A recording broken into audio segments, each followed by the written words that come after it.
Believe in yourself, 'cause it starts with you, and then everyone else will believe you too. And if it looks like you're the only believer around, just keep on believing, don't put yourself down, just believe.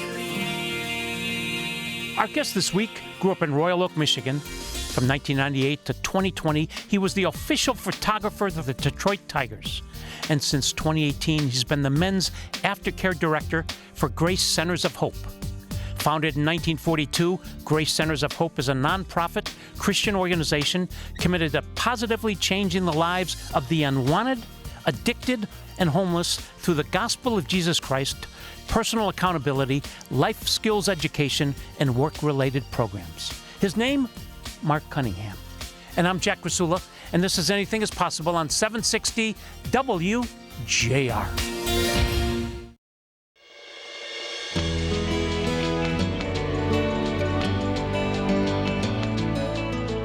I'm Jack Krasula. This is Anything is Possible. We're talking to Mark Cunningham. From 1998 to 2020, he was the official photographer for the Detroit Tigers, and since then, he's been the aftercare director for Grace Centers of Hope in Pontiac. Mark, welcome. An honor to have you. Hello, Jack. It's great to be here, too. Thank you for inviting me to be on your show. Can we start by you leading us in an opening prayer? We sure can, Jack. Thank you. Heavenly Father, thank you so much for today. Thank you for your gifts and your miracles, your grace, and your forgiveness. We're thankful that you are more powerful than any of our sins or any of our mess. Continue to guide us, comfort us, nurture us, and teach us. Keep us safe and well-guided. We ask this in your name. Amen. Thank you. You're welcome. All right. Your childhood, growing up in Royal Oak, your mom and your dad, please. All right. My mom and dad were married for about a dozen years before I was born. My dad was 40. My mom was in her late 30s. And they were had been married about 12 years before that. And before I was a year old, they were divorced. My mom died young, so I never really asked why. They both were had good moral compasses. They were both very sturdy, stable, committed parents, and so I really never saw the reason when I was young to ask that question. Neither one ever got remarried. My dad stayed in St. Clair Shores in their marital house, and my mom and I moved to Royal Oak. And so I grew up really in both households, but I spent the majority of my time in Royal Oak, went to Royal Oak Kimball High School, graduated in 1980. And so my dad worked for the news for a very long time, well over 30 years. My mom worked for the Department of the Army for a long time, and then for the city of St. Clair Shores for a long time, and then finished her work career at a company in Ferndale called Ethel Corporation. You remember on the gas pumps that you used to fill it up with Ethel, yes, right? She worked there for a long time. They had a little test track in the back that used to excite me when I was a kid, to get to see that. So really normal parents. My mom died young. I was only maybe 25 or 26 when she passed away. And then my dad died in 2000, and so they stayed very, very committed parents, but both also, I was raised in an atheist household, so that was... For 40 years, you were an atheist. I was, very much. And today you're a follower of Jesus. I sure am. Talk about what happened. I sure am. For 40 years, actually, my dad was a very vocal atheist. I don't want to say my mom was a vocal atheist, but she never was offered church or a Bible or any kind of faith teachings or background. Like I said, my dad was pretty vocal, kind of made it be known my whole life, don't ever get that weak, it's not how real men solve their problems. And so I surrounded myself with like-minded people. And on the weekend of my 40th birthday, a series of events unfolded where my marriage started to dissolve. And very short after that, it would be over with. I was an only child. My parents were both passed away. And I was going to be raising two young kids on my own. And without any faith, I couldn't fall to my knees to pray. I had nobody to lean on. As an atheist, Jack, that self-righteousness, you look in the mirror and that's your God, the guy in the mirror. And life played into that for me too. It worked against me actually because life was really good. And other than my mom passing away young, I really had no hardships or no traumas. And so it was easy for me to think I kind of was God. And as long as I was a good guy, earned a good income, took care of my family, held the door for people when they were walking through, things like that, that I was bulletproof, that nothing could go wrong. My kids would grow up and be, NFL football players and fashion models, and my wife and I would grow old together in perfect health. And then, like I said, that weekend of my 40th birthday, that all changed in a very quick swoop of events. That I went from thinking I controlled everything in my life to realizing I controlled nothing. And I had a lifelong friend. At that time, I was in the printing business. I was the Tigers photographer, but more of in a part-time role. At that time, they were not a great team yet, and they didn't have the need for somebody all 82 games and spring training. So it was a fill-in job for me. I was in the printing business in Royal Oak. And the man who was in the company next to me, he had a printing company as well, different kind of printing, so we played off of each other's strengths, and he was one of the very few people that knew what was happening in my life. And very quickly into that mess, offered me an opportunity to come to church with him. Kensington Church was, he was an instrumental part of that church. I believe he still is, but he certainly was at the time. And he invited me and the kids to come there. Any other time in my life, I would have very vocally unaccepted that invitation, but I was in a bad spot. My health, my depression, everything was going downhill. And like I said, he was a sturdy friend, and I took him up on his offer and started to attend Kensington Church. I started to fall in love with the gospel. I don't have one of those stories sometimes you hear where I came home and God was sitting on my bed and he was talking to me. I don't have one of those stories. I just have the feeling and the security and the strength that I was gaining from my faith that I had never had before. And so we're talking to Mark Cunningham. When we come back, we're going to ask him about his 23-year career as the official photographer for our Detroit Tigers. And I'm Jack Krasula, and this is Anything is Possible on 760 WJR.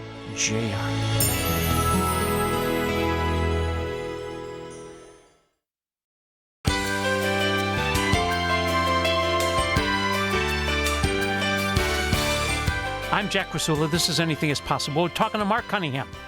From 1998 to 2020, he was the official photographer for our Detroit Tigers. Mark, Miggy. Since 1869, there's been 28 men to hit 500 home runs. There's been 29 men that have got 3,000 hits. There's only 7 that have gotten both of those. Miggy's all 3 of those, and there's only been 5 men to win the Triple Crown since 1940. Miggy is the only one on all 4 of those lists. Tell us about Miggy. Miggy, the best hitter I ever saw, that's for sure. I grew up in a baseball household. My mom and dad, while divorced, were both very big baseball fans, so I got to go to Tiger games for a long time and a lot of baseball, and I've seen a lot of baseball players. And Miggy's certainly the best offensive player that I've definitely seen and been around. I know Willie Mays and Hank Aaron and those guys were awesome. I really never got to see them play, but Miggy was something else. Worked hard. I never saw a bigger kid, for sure. He loved playing baseball. He loved to be a friend. He loved to energize the guys around him. And so he was something else. He always called me Cunningham. Hey, Cunningham.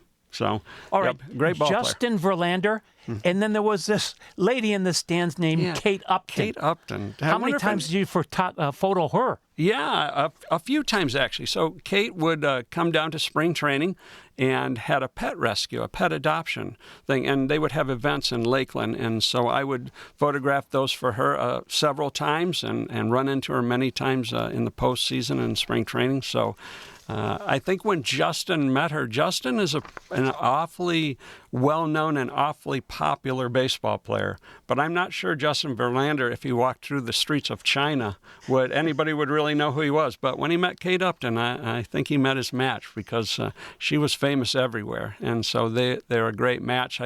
Every time Justin comes into town, we always spend a few minutes in the visiting dugout talking and catching him up on things. He's always treated me very well, and again, just a great great pitcher. We talked about Miggy being a great hitter, but Verlander and his preparation, his focus, getting to see baseball from behind the scenes, seeing a guy like Verlander, who was just, especially on game day, on his start day, was very, very focused, very driven to be the best that he could be and the best that there was. And he was a great pitcher for sure. Maybe he's going to be one of the last guys who really has a chance at 300 wins. He might be. He's got the 3,000 strikeouts. He does. Okay, we're talking to Mark Cunningham. Mark, you were also the photographer from 2008 to 15 for the Lions. Major League Baseball has used you around the country. How do you know when you've taken the perfect picture? Boy, that's a great question. I think it's a hunch thing. I kind of am that way even in life. I'm kind of that hunch guy. I have a little feeling about something. And usually when you take that picture and you look at it in the back of the camera, now digital, you can see the photo right away.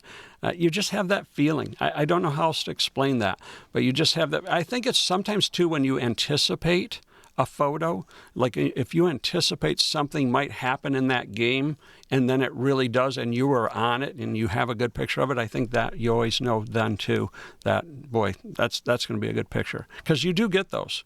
That's a great question you ask, because you do get those. I'll come home sometimes and tell my wife, boy, that I got a picture today.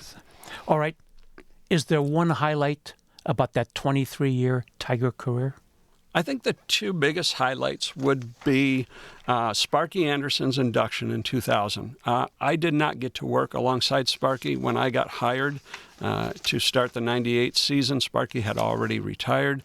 I knew him as a fan, but I never worked alongside of him. And the Tigers were struggling in the wins and loss column at that time, and so they sent me with Sparky to the Hall of Fame induction.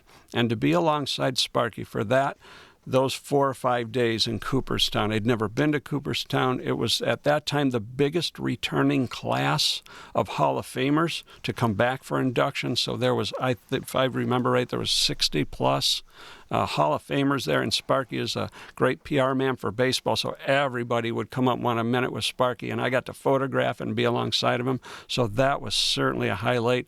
And then going to the Maglio home run to send us to the World Series. That was incredible. The postseason, that first postseason, was a highlight. The World Series, just the excitement, the giddiness. I think other than Pudge and Leland, I don't believe anybody else on that team had been there, and me included. And so we were all living it together, all that excitement and all that Jumping on freshness. the private plane. Jumping on the staying plane. at five-star hotels. Five-star hotels, yep. It just, you wake up in the morning. Lloyd McClendon, I'm not sure if he was there in 06. So Lloyd and I in the postseasons would go and have breakfast in the morning, but I don't think he was there in 06. Sometimes it's been a while, but no, it was something to be on that plane and to be in the hotels, the excitement of the stadium. You're the only baseball game left, right, for that last 10 days or so. That's it. And so all eyes are on that series, and to photograph it from behind the scenes. We're talking to Mark Cunningham. From 2008 to 2015, you were also the Lions photographer, and they had Calvin Johnson, a.k.a. Megatron. Megatron, yes, they did. I got that job. I was not their main team photographer. I didn't travel. I was the second guy, but still got to do all the home games. I was hired in there. A few people jumped ship from the Tiger organization and went over to the Lion organization that I worked closely with. And they called me up and said, hey, we could use one more photographer. Would you like that? A little off-season work? And I said, sure, I'd love that. I've always been a big baseball fan, but not necessarily a huge football fan, so I got to be on the sidelines and see it firsthand. It was exciting. It was fast-paced. It was different. And that guy, Megatron, was different than all of them. To see just his build, his physique, again, see him warming up before a game, it was incredible. And another great Megatron story is the gal that he is married to now, his wife, was my boss. And so I really got a little behind the scenes, because if he had family there now or friends. She's his boss. Right, now she, yes, that's right. If Brittany ever hears this, right, we know that's the truth, right? And so, I had a little extra closeness with him because of his, she wasn't his wife yet, but I know they were hanging out. So yeah, so Megatron was awesome too. I photographed him probably as much as anybody. You'd always shoot a guy like a Tom Brady or somebody when they came in from a visiting team. Of course, I wasn't just working for the Lions. Some of my photos were going on Getty Images as well, which is a huge stock image company, and so I was shooting the full game. So I focused on some other superstars, but to see Megatron every game, he was fascinating, incredible. Mark, it's 1998. You're a handsome guy. Oh boy, face for radio. How did you ever become the official photographer for the Detroit Tigers? So my dad was a photographer. I grew up with a darkroom in the basement of our house. He was a photographer, and I loved photography my whole life, but I never wanted to do it for a job. I thought I would lose my love for it if I did it for a job. But two things I loved to photograph were the Detroit Zoo. I lived in Royal Oak, so we went to the zoo all the time. I loved taking my camera to the zoo, and Tiger baseball games. I always took my camera, whether it was a cheap little disposable camera or as I got a little older, a little nicer camera. And if I'd get a great picture, that's back in the 80s and the 90s when there were baseball card shows everywhere around Oakland County and around this area. And there was always a Tiger player there, and usually for free or a couple bucks. So if I got a really cool picture at the ballpark, I'd make an 8x10. I'd take it to the card show, get it autographed, hanging on my wall. People let's see it. Hey, that's a cool photo. You got it signed. Yeah, it looks nice. And so that's how I loved photography. And back in 1997, probably late summer of 1997, my brother-in-law, Pat, and my son and I, my son was about 2.5, so probably still in a stroller, went to Gibraltar Trade Center in Taylor. And they had a baseball card show there, and a player, his name's Justin Thompson. He was a left-handed pitcher for the Tigers. And he was there signing. And one of my favorite pictures is a picture of him. Just in a full, wind up, and they're in the old Negro League uniforms. They wear those once a year, and he's got that old uniform on, and I just love that picture. And here he is going to sign. So I make a few 8x10s. My brother-in-law and I throw my son in the car, and we drive out to Gibraltar. And this was the one in Mount Clemens, the Gibraltar Mount Clemens. And so we get out there, we get in line, and up at the table, the ball player would always be up there, and he'd usually have a handler with him, right? So you get up there, and he's helping you get your baseball out of the box or the cards out and slide them over to the ball player. And so I throw the pictures up there, and he looks at them. He says, "Hey, these are nice. Where'd you buy these?" And I said, "I took them." And he said, "Are you a photographer?" I said, "No, I am not." I said, I like to do it, but, just for a little, just a hobby. And so he said, "Well, those are really good." And so he slides them over to Justin to sign, and Justin looks at him and says, "Man, that's awesome." And I said, "Well, there's an extra one there. If you want to take it."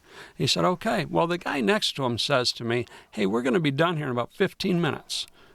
Hang out. I want to talk to you about something." I said, "Okay." So we hung out and went in a little back room. Well, that was his personal rep, like kind of a marketing agent, I guess you'd call him a little bit. And he said, "I've got 5 or 6 of the Tigers in my corral, and none of them can get photos. We can't get photos from the Tigers, from Major League Baseball." This is before digital, so it's when you had to make a print and everything. And he said, "If I got you photo passes for a few games at the end of the season, would you shoot my guys? I'll tell you who they are. You don't have to develop the film or anything. I'll give you a couple $100. You give me the film, I'll get it developed. You do me a big favor." And I said, "Sure." So I do that. I go down. I'm on the field at Old Tiger Stadium shooting pictures of 4 or 5, 6 guys, give them the film. Don't hear from him. And then Halloween time comes, end of October of that year, and he calls me up and said, "Man, I just want to let you know you did me a solid. Like, these pictures are awesome. The guys love them, going to make prints for their families for, Christmas presents and hang them in their houses. Like, this was a big deal. Thank you. You want to do it again next year?" I said, "Maybe. We'll see." He said, "If you do, let me know." Okay. Time goes on, and the Tigers were in an event with him, and their photographer was leaving. And he said, "Hey, I know a guy," kind of thing. They get a hold of me. His name was Tyler Barnes at the time. He was the director of the PR department. And he had a guy that worked for him, Giovanni Loria, and they got a hold of me. "Hey, you want to come down and talk about, And I'm, "Nope, I don't. I'm right. I got a young family. I've been where I'm working at the printing company for a long time. Nice vacation. I don't want to switch careers." And I just come down and talk to us. So I went down in January of '98, and I left there the photographer. So yeah. And the rest is history. And the rest is history. Yeah. We're talking to Mark Cunningham. When we come back, we're going to talk about the newest chapter of his life Okay. in the whole of the donut. Yeah. The center of the donut. The center. Yeah. Pontiac, Michigan. That's ours. And I'm Jack Krasula, and this is Anything is Possible on 760 WJR.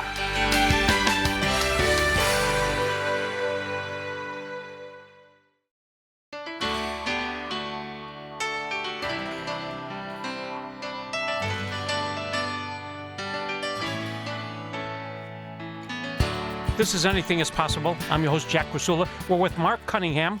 Today, he's the Director of Donor Relations for Grace Centers of Hope in Pontiac, which was formed in 1942. First, a minute or so about Pontiac. All right, Pontiac, Michigan. It's the county seat of Oakland County. Back in the early 1900s, it was thriving. If you drive through some of the old neighborhoods, you see those giant, beautiful houses. There was a lot of money in that city because of the car industry. And then, just like Flint and Detroit, Pontiac, the car industries moved out.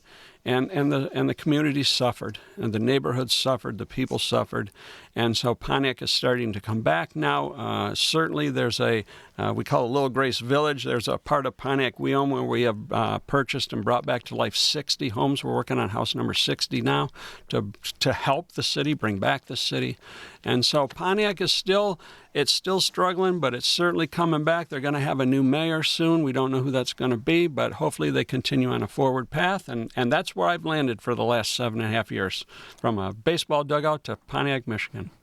Grace Centers of Hope, founded in 1942, 83 years in existence. Its mission, it's a nonprofit Christian organization committed to positively changing the lives of the unwanted, addicted, and homeless through the gospel of Jesus Christ, personal accountability, life skills education, work-related programs.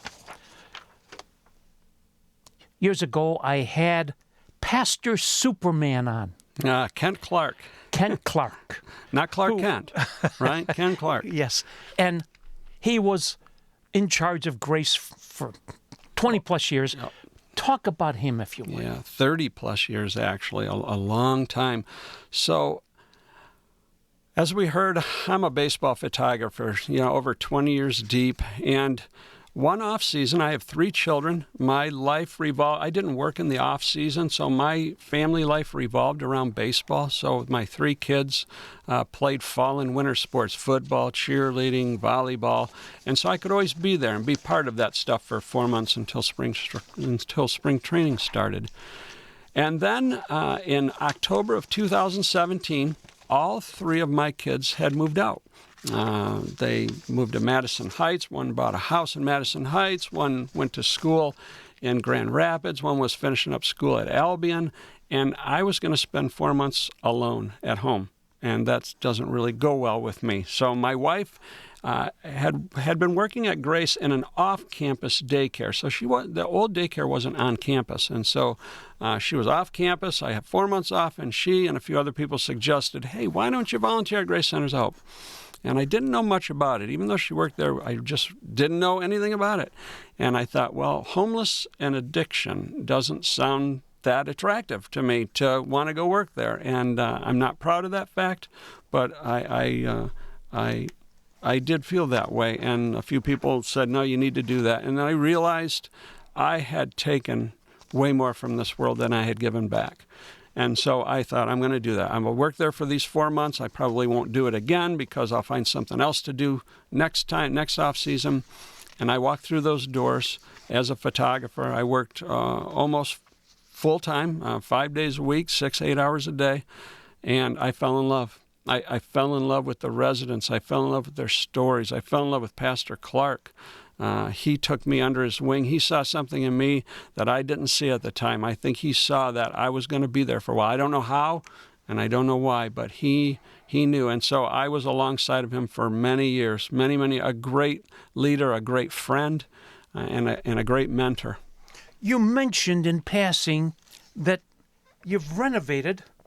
Grace has renovated 60 homes, I think, on Seneca Street in Pontiac. What do you pay for them, and how do you renovate them? Yeah, so the majority of those 60 homes are in 4 streets in Pontiac. There's 4 streets that surround our women's center, our women and children's center in the daycare. It's Seneca, Moreland, Perry, and Fairgrove. And the majority of the homes, not all of them, but the majority are on those streets. Many of those homes were purchased from the Oakland County tax auction for $10, $60, and brought back to life. Almost every house we get is a total redo. You know, they're gutted, they've had fires, parts of roofs are missing. The house we're renovating right now, number 60, the 7 years I've been at Grace Centers of Hope, that house had no windows in it, so you can imagine what that house looked like inside. And so we renovate them. The majority of the renovation work is done by men in our program, men that are either in the program or have graduated, and now they're employees in the facilities department of Grace. We still hire a little bit of outside trades for like cement work and things like that, but so much of the work is done by our men. And also the money that it takes. Some of these houses cost $200,000-$300,000 to renovate. And all that money, we accept no government money at Grace. None. It's an $8 million a year budget. And so that money comes in through donors, through sponsors, through whether they're individual families or their businesses, Pepsi, General Motors, Home Depot, the list goes on. And by the time everybody gives, whether it's furniture, appliances, hardy boards, siding, roofs, electrical work, furnaces, by the time it's all done, we have a beautiful new home that's revitalized, and then a family or men and women that move into it. How do you decide which family or which people move in, and what do you charge them? So, being that we have so many of the homes, we've set up a lot of homes in different structures. We have a family house, right? So we have houses that just are going to be families. We have houses that are just for women with children. We have houses that are just for maybe young married couples, no kids. You know, they just got married, husband and wife. They get a small flat somewhere. Some of the homes are for single men, single women. And how we decide is usually on a seniority basis. When they graduate, Grace is a 1-year program. So they come in it's a residential program. It's not a warming center, so they come into Grace Centers of Hope for a year, revitalize their life, get healed from the inside out, right? Their physical health, their mental health, their educational health, their spiritual health, and then they're offered the opportunity to move in what we call aftercare, and that's where those houses come into play. And it's $475 a month for a single person to move into an aftercare house. All your utilities are included. It's a very gradual step into adulting. And for many of our residents, it's the first time. It's the first time they're going to pay rent. It's the first time they're going to have an honest job, because to move into aftercare, you have to have a job, a full-time job. You have to have a bank account. We have a on-staff financial planner. So all the aspects, all the bases get covered. And then they start their journey into aftercare, into the home, and we offer them 2 years of aftercare that they can live for 2 years. And then the beauty of the program is, of those 60 homes that we've purchased and renovated, 26 of those homes have now been sold to the residents that were living in them. So imagine that truly that program is homelessness to home ownership. You know, that family or that man or that woman came to Grace maybe 3 or 4 years prior to that, broken, homeless, out of money, out of drugs, out of alcohol, out of love, out of support. And now they're do a 1-year program, 2 more years of aftercare. They're working, they're sturdy, they're stable, their faith is healthy, and they're accountable. They're happy, they're excited to be alive, and now they qualify and they want to purchase one of those homes. So they've gone from homelessness to home ownership. And I don't know of another place like that. Not only in Michigan, but anywhere. I've never heard of another place of that magnitude like that. We're talking to Mark Cunningham, and he's singing the praises of Grace Centers of Hope. And I'm Jack Krasula, and this is Anything is Possible on 760 WJR.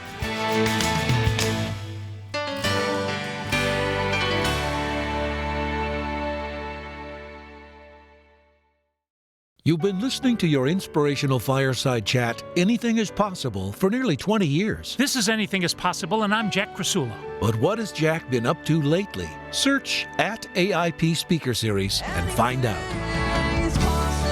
Jack has interviewed thousands of historical voices, some of whom have offered him their philosophy of life, like Tom Izzo. And Tom writes, work hard, persistence always wins out, discipline is the highest form of love. stay humble. The great Ernie Harwell. My aim is to do justice, love mercy, and walk humbly with God. And the voices of our generation. I am reassured continuously that His unfathomable love and mercy are the greatest gifts of my life and my constant source of strength, reassurance, and guidance. His Holiness, Pope Francis. At AIP Speakers Series is the YouTube channel where all of these jewels can be heard, including some of Anything is Possible's greatest guests. And we're with Mitch Albom. The Little Liar is really a book about truth and lies and the price we pay when we lie. This is Anything is Possible, and with Tom Watson. My father loved to play with the pros at the club. Developed a very quick friendship with Stan and played some golf with him. And then he would ask me to play golf with him and Stan. Our guest this week was born with a rare disorder characterized by the absence of arms and legs. His name, Nick Vujicic. Something that every human being actually deals with, Jack. It's the choice of continuing to believe or giving up. And recordings of the AIP Speaker Series events at St. John's Resort. Go to YouTube and search at AIP Speaker Series. It's free. And remember, Anything is possible. Spohom.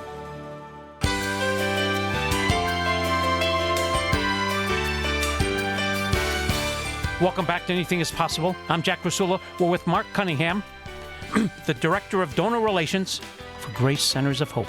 If you want to learn more, www.gracecenters, with an S, of hope.org. Gracecentersofhope.org. Yep, got to put that S in there. April of 2016, the William A. Davis Women's and Children's Center opened. Talk about that center. So that was just before coming there. But what that allowed us to do was, before that opening up, all the women and kids were in what we now is the men's mission. The main building on 35 East Huron Street had everybody in it. And that building that the William A. Davis Women and Children's Center is in was our church. And so everybody would walk down to church on Wednesday and Sundays, and that's how that building was utilized. And then for a lot of the listening audience, I'm sure many people remember an old nightclub in Pontiac called Clutch Cargo's. It was pretty famous or infamous, depending on how you want to see it. And they sold us that church. A donor bought that church for us and renovated it. And when that church came back to life as a church, as Grace Gospel Fellowship, which it is today, it allowed us to take that William A. Davis building and turn it into, instead of our church, turn it into the Women and Children's Center. So there's 106 beds in there for women and kids. It's like, I love to say in the evening, that building's like the movie Night at the Museum. It just comes to life. That building is so full of miracle and rejuvenation. I love going down there. I love seeing it. The kids and the moms in the parking lot. I talked earlier about my wife working at the old off-campus daycare. Now that in the parking lot was an old Teamster Hall. They sold us that building, and about 6 years ago, in December of 2019, it opened up as our Hands of Hope Daycare Center. Over 70 kids in there, and so it's just a beautiful campus. It's a beautiful building, that William A. Davis Women and Children's Center, filled with miracles. $8 million plus budget. Mm-hmm. 56,500 nights of stay. You feed 170,000 people. If there's a listener that says, Mark, I need help. It's as easy as calling up. You just call Grace and ask for the intake. If you're a woman or a woman with kids, or if you're a man, you just call and ask. If you're a man, ask for the men's intake. If you're a woman with kids, a family, call the women's intake coordinator. Just call the number 248-334-2187 and just ask for the intake coordinator. 248-334-2187. And ask. You can go online. There's information on there too. They'll do a little phone interview. We do have a screening process. We do have a little bit of a waiting list as well. And so that's how it starts. And I tell you what, for somebody who's struggling, who's homeless, who's addicted, who's lost, spiritually lost, physically lost, just broken, it's a place filled with miracles. I don't know how to talk any grander about the program. And you're right, the $8 million a year budget comes from just the good old American way of people helping people. No government money. Wait a minute, Cunningham. you made a statement filled with miracles. Are you telling us that miracles happen today? Oh, boy, right? Just, I talked a little bit about being an atheist for 40 years of my life and looking back now and seeing what were miracles that I thought were just good luck. If you're an atheist, I think you believe in luck, good luck or bad luck. And there is no luck there. It is Christ-centered. God's hand is everywhere in that campus and in that building. I've seen more miracles in the last 7.5 years in that campus than I've seen my entire life. The rejuvenation is incredible. And it's led now, we talked about Pastor Kent Clark. Pastor Clark retired in January. His son-in-law, Darren Weiss, so Pastor Weiss has stepped into the role. He's not only the CEO of Grace Centers, but he's also the lead pastor of Grace Gospel Fellowship, just like Pastor Clark was, which is his father-in-law. So he's had a great mentor. And he is moving us into a direction that is just exciting. It's fresh, where there's so many more chapters to unfold under his guidance. Mark, whenever I've had to talk to a person that's worked with the poorest of the poor, third world country, etc., they say this: I've learned much more from the poor than I ever did from the rich. Absolutely. So you were around these megastar athletes, Tigers owners, etc., etc. Please. Yeah, you're right. I've spoke about this a lot. My life in baseball was surrounded by millionaires or possibly billionaires, and I certainly learned a lot from them, good and bad. But I was around them. I saw how they worked. I saw their passions. I saw their lifestyles, and then coming to Grace Centers of Hope and being surrounded by a lot of people that are coming there broken, empty.